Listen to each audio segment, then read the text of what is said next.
Ahora, paso hacia adentro. Eso es. Paso hacia afuera.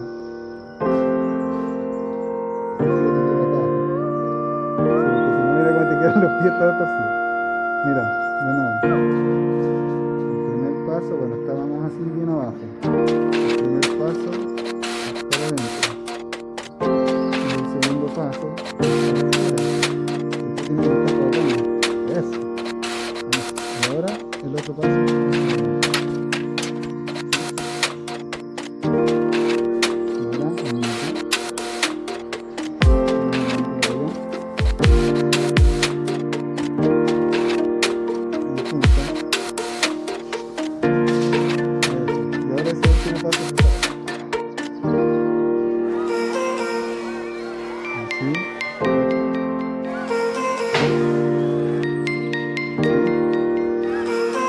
Y ahora cierra la